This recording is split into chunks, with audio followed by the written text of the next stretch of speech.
Selamat malam jemaat yang diberkati Tuhan. Pelayan firman dan para pelayan liturgi mengucapkan selamat datang untuk beribadah di malam akhir tahun saat ini. Kiranya kesetiaan beribadah kita merupakan perayaan keselamatan dan ungkapan syukur atas rahmat dan berkat Tuhan. Pemberitaan firman akan disampaikan oleh Pendeta Ferry Jiarentu. Sesaat lagi kita akan mengakhiri tahun 2017. Waktu akan terus bergerak tak terbendung. Waktu akan terus berjalan seiring dengan roda perputaran dunia ini. Entah kita masih bersemangat atau tak lagi bergairah untuk menapaki jalan kehidupan di mana kita berada, sang waktu akan terus melangkah ke depan dengan pasti. Melewati lintasan waktu adalah bagian dari perjalanan hidup setiap orang. Orang beriman akan melewatinya bersama sang penguasa waktu. Marilah merenungi waktu yang telah kita lewati di malam pergantian tahun ini dengan hati tegar untuk menapaki masa depan bersama Sang Penentu dan Penguasa waktu.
Pertolongan kita adalah dalam nama Tuhan yang menjadikan langit dan bumi.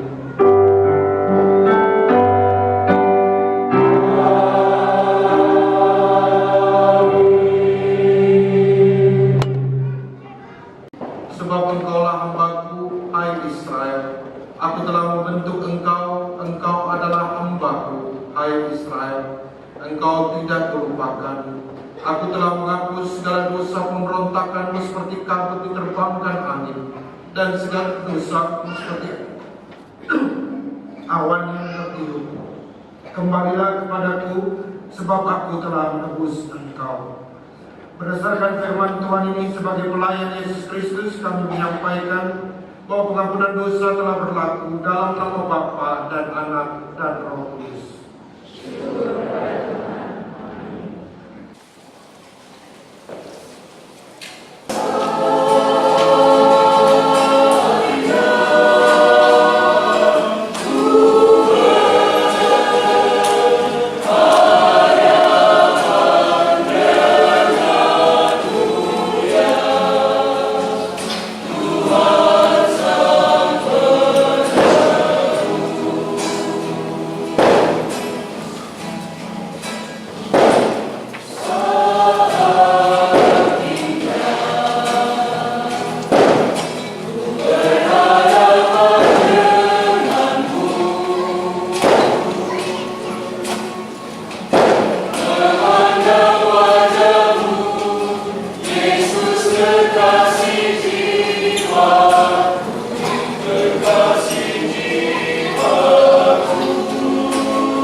dengan 13 yang mengisahkan gadis-gadis yang bijaksana dan gadis-gadis yang bodoh.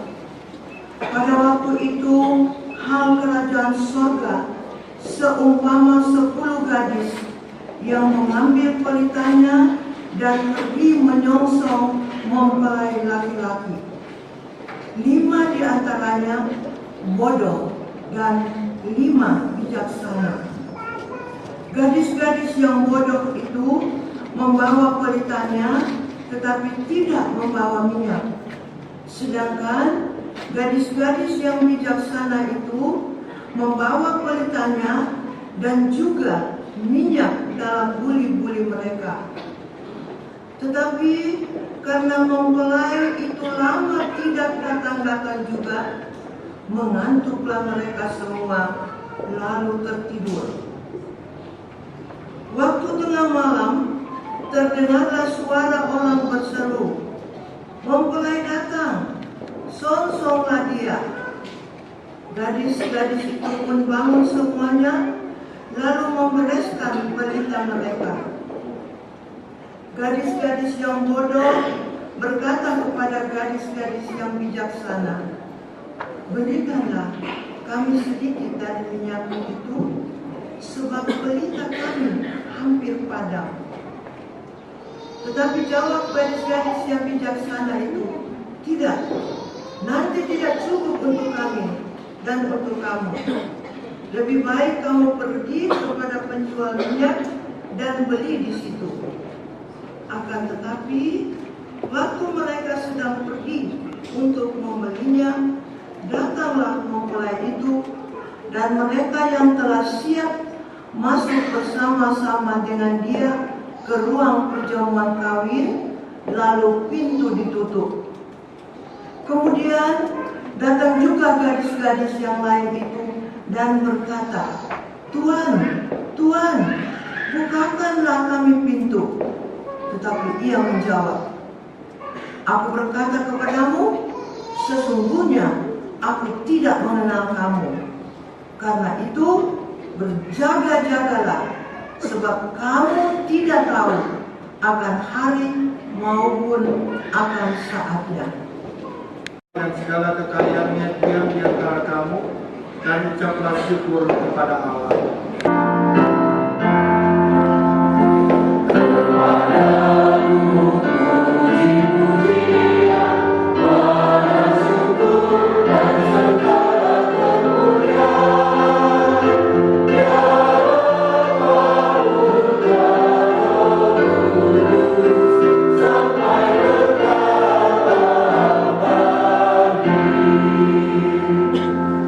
Saudara-saudara, dari saat ini mungkin kurang lebih 140 menit lagi kita akan tiba pada penghujung tahun 2017 dan memasuki tahun 2018.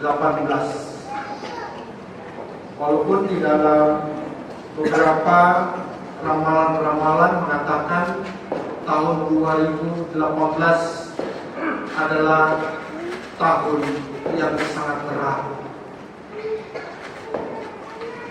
tahun yang akan dilalui cukup berat bagi siapapun. Kemudian mungkin saudara-saudara bertanya, kalau begitu kapan Tuhan Yesus datang kembali? Bapak Ibu saudara-saudara, bagian firman Tuhan ini mau menyampaikan kepada kita, percaya atau tidak, Yesus segera akan datang kembali. Siap atau tidak, Yesus segera akan datang kembali. Karena itu di dalam ayatnya yang ke-11 sampai dengan ayat ke-13, perumpamaan ini mengatakan, berjaga-jagalah, waspadalah. Dan Tuhan Yesus memberikan gambaran kerajaan surga, kedatangan kembalinya di dalam perumpamaan gadis-gadis yang bijaksana dan gadis-gadis yang bodoh. Sekalipun Bapak Ibu ini perumpamaan, Tapi peristiwa ini telah terjadi di Palestina. Kalau kita pergi ke Palestina, itu benteng di sebelah Bethlehem itu ada papirus yang menyatakan tentang cerita 5 gadis bijaksana dan 5 gadis yang bodoh. Karena kalau kita pergi ke Yerusalem, ke Bethlehem dalam rangka Natal, maka yang diceritakan bukan cerita tentang kelahiran Yesus, tapi cerita tentang 5 gadis bijaksana dan 5 gadis yang bodoh. Drama oleh gereja-gereja di sana lebih banyak cerita tentang perumpamaan 5 gadis yang bijaksana dan 5 gadis yang bodoh, karena ini nyata dalam kehidupan di Palestina. Nah, bagian yang pertama yang mau disampaikan oleh Tuhan Yesus, kerajaan sorga itu bisa diperoleh, bisa dimasuki oleh orang-orang yang bijaksana. Nah, mari kita lihat apa tanda daripada orang-orang yang bijaksana. Pertama, orang yang bijaksana adalah orang yang berpikiran jauh ke masa depan, tidak berpikiran pendek. Kalau kita lihat tema subtema GPIB itu sudah dibuat untuk 25 tahun yang akan datang.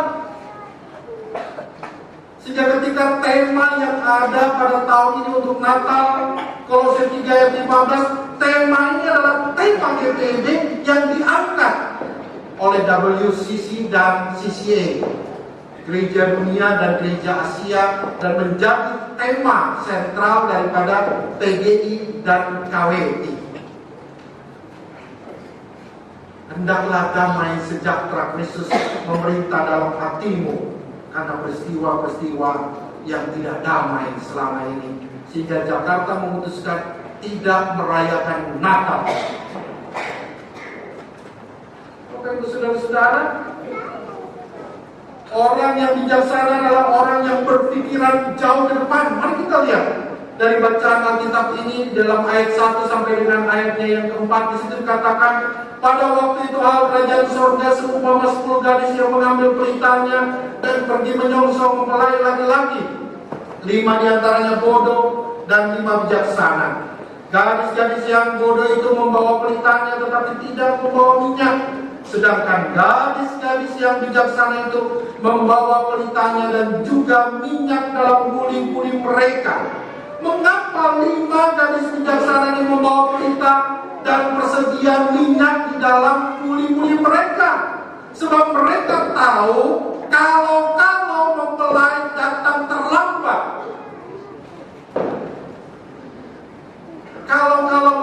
datang terlambat, maka mereka memilih untuk membawa persediaan minyak, dan nyatanya mempelai datang tengah malam. Saudara-saudara, kalau kita pernah mendengar perumpamaan Yesus tentang 2 orang yang sama-sama membangun rumah, satu orang membangun rumahnya di atas pasir dan satu orang membangun rumahnya di atas batu. Dia mengatakan orang yang membangun rumah di atas pasir adalah orang bodoh, karena hanya memikirkan jangka pendek. Ketika badai datang, maka rumahnya roboh. Dan orang yang membangun rumah di atas batu, rumahnya kokoh dan tetap berdiri. Dan yang kedua, Bapak Ibu Saudara-saudara, di sini dikatakan orang yang bijaksana adalah orang yang berani berkata ya di atas ya dan tidak di atas tidak. Artinya orang yang berani berkata ya terhadap yang benar dan tidak terhadap yang salah. Mari kita lihat di dalam bacaan ini ayat 5 sampai 9 dikatakan, tetapi karena mempelai itu lama tidak dapat datang juga, mengantuklah mereka semua lalu tertidur. Waktu tengah malam terdengar suara orang berseru, mempelai datang, songsonglah dia. Gadis-gadis itu pun bangun semuanya lalu membereskan pelita mereka. Gadis-gadis yang bodoh berkata kepada gadis-gadis yang bijaksana, berikanlah kami sedikit dari minyakmu itu, sebab pelita kami hampir padam. Tetapi jawab gadis-gadis yang bijaksana itu, tidak.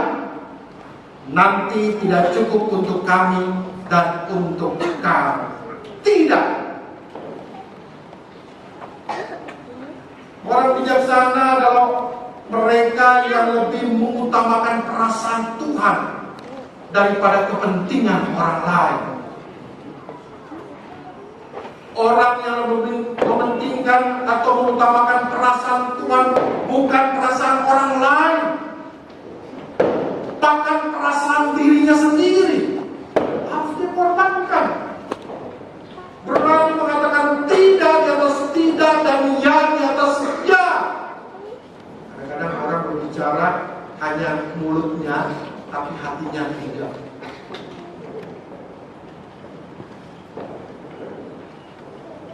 Ada contoh, Yusuf, kita kenal Yusuf. Yusuf lari dari godaan istri Potifar karena ia tidak mau menyakiti perasaan hati Tuhan yang telah menyertainya.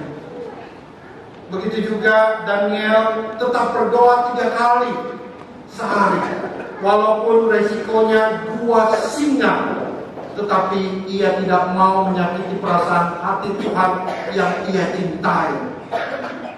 Dan Tuhan memberkati mereka.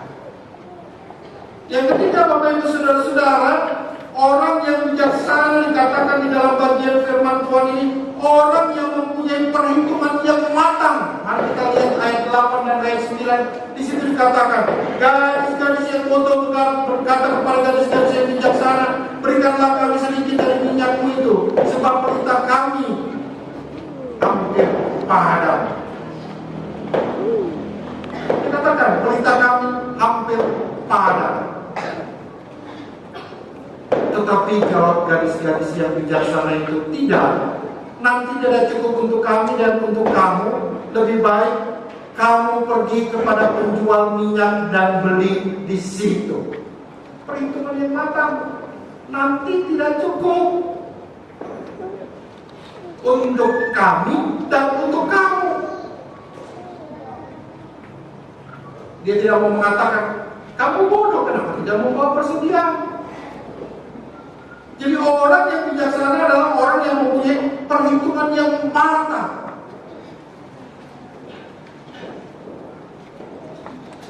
Ini bukanlah masalah tidak mempunyai kasih, tetapi 5 gadis bijaksana ini mempunyai kalkulasi, mempunyai perhitungan bukan menurut standar daripada dirinya,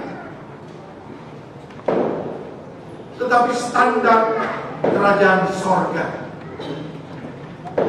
Orang bijaksana bisa melihat, menilai, serta menghitung setiap keputusan yang akan diambilnya.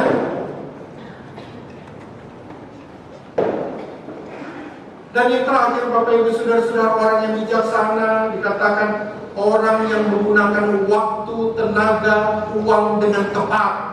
Ayat 8 hingga ayat 10 katakan, gadis-gadis yang bodoh berkata kepada gadis-gadis yang bijaksana, berikanlah kami sedikit dari minyakmu itu, sebab pelita kami hampir padam.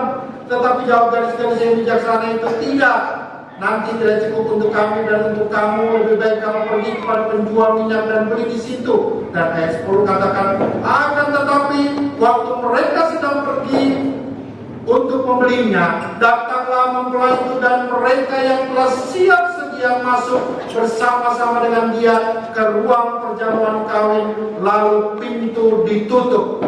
5 gadis yang bodoh terlambat membelanjakan uangnya untuk membeli minyak, sementara 5 gadis yang bijak telah membelanjakan uangnya dengan tepat. Saudara-saudara bisa memberikan persembahan kepada Tuhan, menyalurkan berkat-berkat Tuhan melalui persembahan-persembahan dalam ibadah minggu, ibadah keluarga.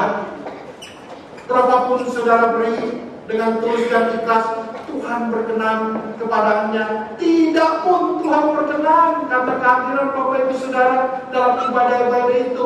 Tapi jangan coba-coba memerhitungkan uang dengan Tuhan, masalah persepuluhan.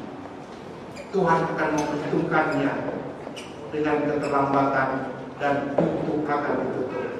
Mari masuk tahun 2018 dengan hati yang bijaksana dan yakinlah bahwa perjalanan waktu 2018 bukanlah perjalanan yang berat. Letakkanlah kata K di antara berat, maka akan tertulis berkat. Dan K itu adalah Kristus. Jika dalam perjalanan berat kita menempatkan Kristus di tengah-tengah perjalanan itu, maka pastilah perjalanan akan ringan. Tuhan menyertai. Selamat memasuki tahun baru.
Jemaat, mari mengucapkan syukur kita kepada Tuhan. Di dalam Yesus Kristus, Ia telah memberi diri dan seluruh hidupnya untuk melayani dunia dan manusia.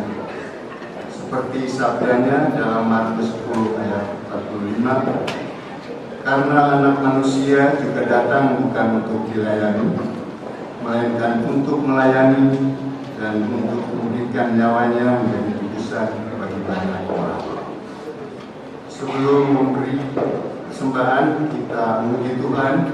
Kita bakti 86, bait pertama dinyanyikan oleh Kantoria, bait kedua dinyanyikan oleh jemaat.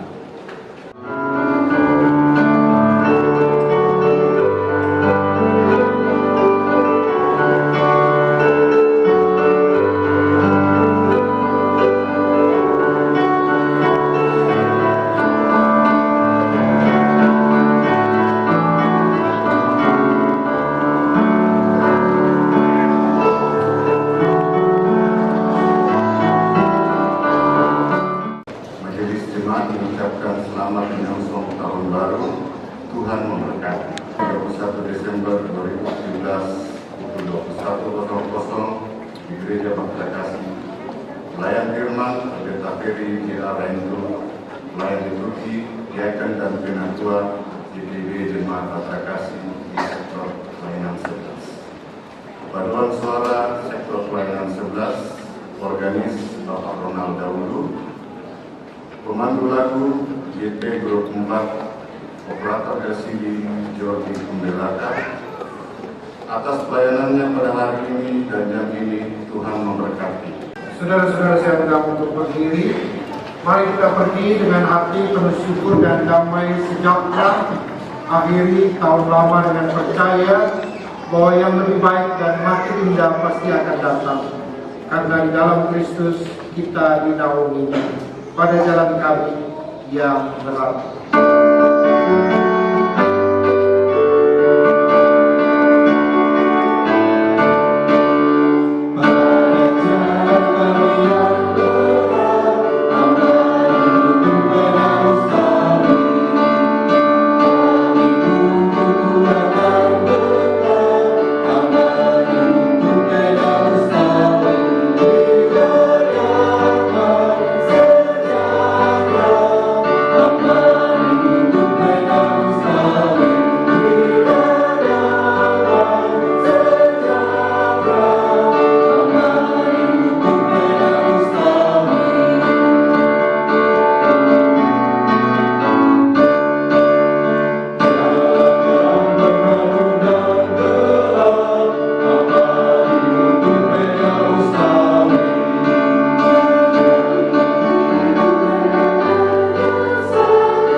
Saudara-saudaraku, terimalah berkat Allah.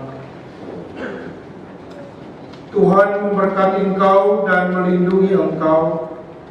Tuhan menyinari engkau dengan wajah-Nya dan memberi engkau kasih karunia. Tuhan menghadapkan wajah-Nya kepadamu dan memberi engkau damai sejahtera.